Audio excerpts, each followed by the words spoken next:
Alfieri. The Iberian Lynx, Lynx pardonus, by Kenneth Alfieri. According to the International Union for Conservation of Nature, the Iberian lynx is currently listed with a status of endangered. Currently, this lynx is considered to be the world's most endangered feline. At one point in history, it was found across the entire region of Western Europe, however, is now only found in 2 small areas of the southwestern province of the Iberian Peninsula. This consists of Spain, Portugal, and Andorra. A species that is typically seen living in open forests or regions dense with large sand dunes, these animals share many traits with other commonly known big cats. Iberian lynxes are solitary and nocturnal, with most activity around sunset, the time when prey is the most active. Daily patterns of activity are linked to the European rabbit, their primary prey. During winter, these lynxes may become diurnal for a period of time.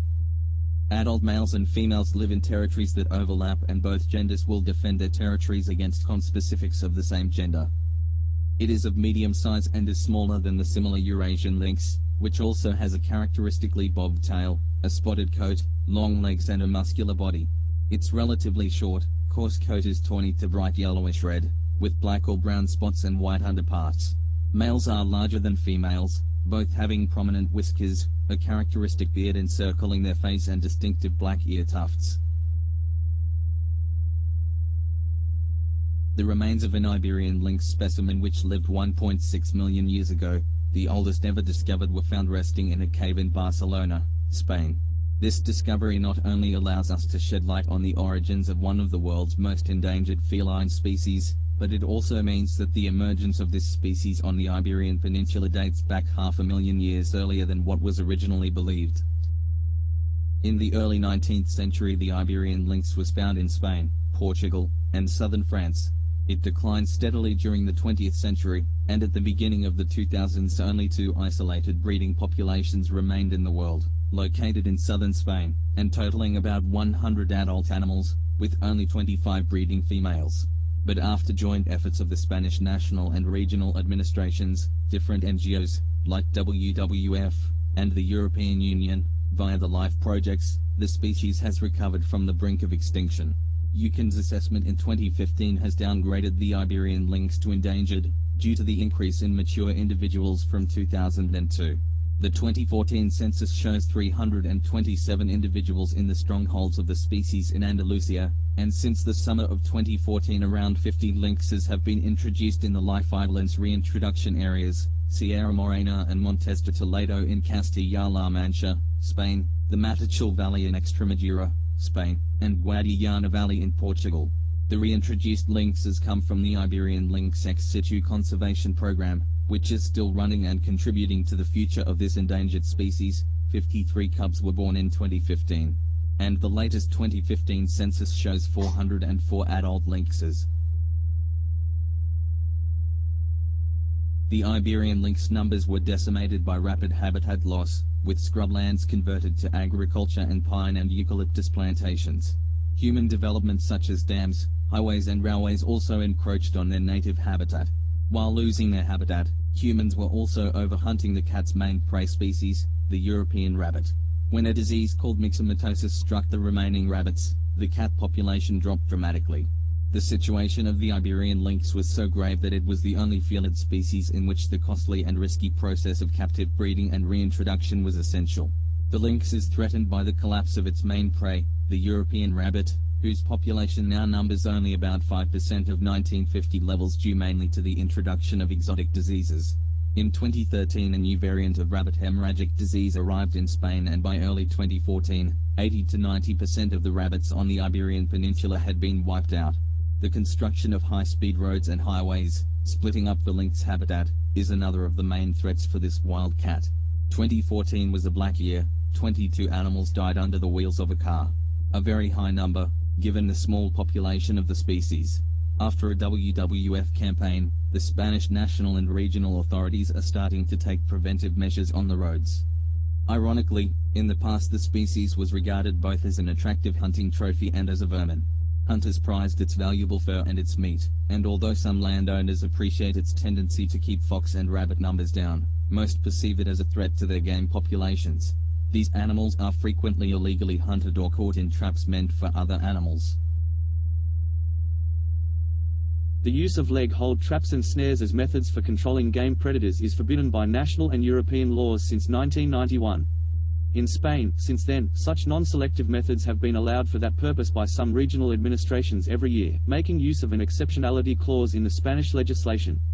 Permits usually stated a short period and/or a small number of traps, in order to limit game predation. Unfortunately, the government of Spain has not done much to recognize the threat on these animals, and the regulations that are put in place in the region of Donada aren't enforced well due to the rough nature of the area. Many poachers do not follow the laws and regulations set in place due to the low severity of fines. One of the biggest actions that can be taken towards the management of this species would be that of improving legislation, and the adherence to existing legislation, concerning the timing, extent, and location of rabbit hunting, particularly in lynx areas.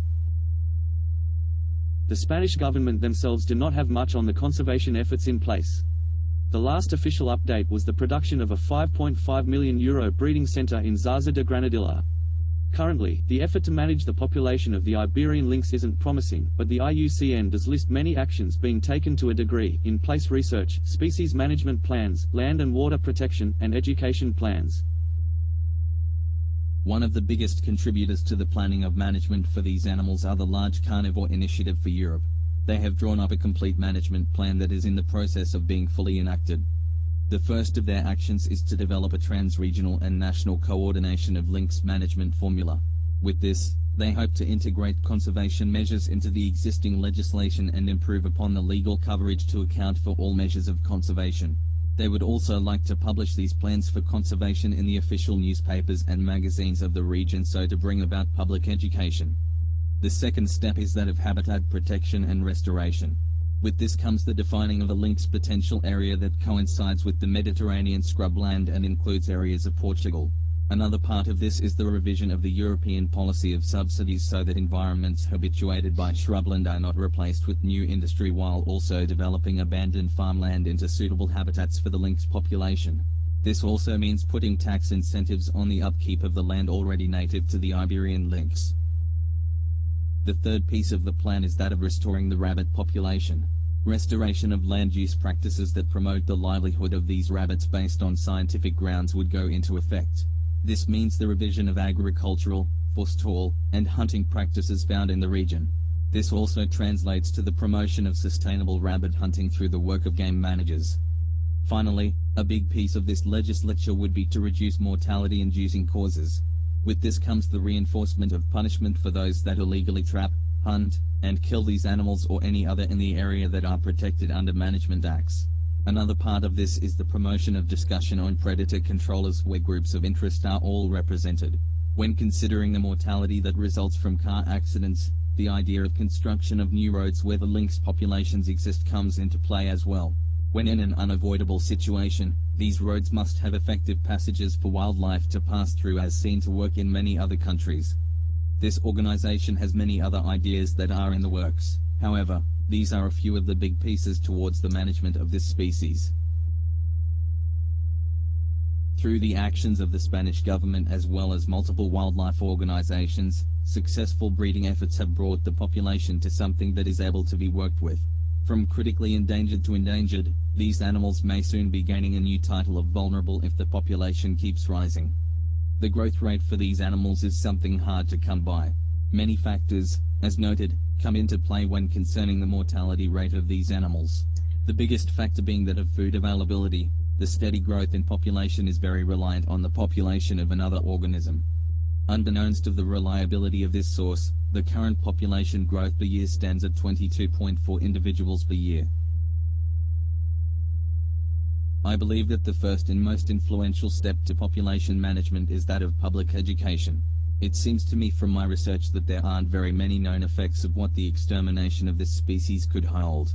Educating the nation via game wardens, public news, etc. is the key to showing these people what extinction could mean for them. Though we may not know all of the effects, comparisons to other vital members of an ecosystem that died out could be something implemented. Some of these effects could be detrimental to their agriculture and ecosystem relations in this region. Secondly, the money maker. From what it seems, the people of this region hold profit in high regard. Finding a way to combine the preservation of this species while making money off of it, such as how we pay game wardens from the profits of hunting expenditures, would benefit both the region and the species. The biome of this region seems to be similar to that of the Serengeti, so why not involve something like a safari tour here as well? These animals, as noted, typically come out during the late afternoon to hunt. This would be the ideal time to set up reserves that people pay to go on lynx tours. This would also increase the tourism market and be an overall beneficial act for the internal revenue of the countries involved.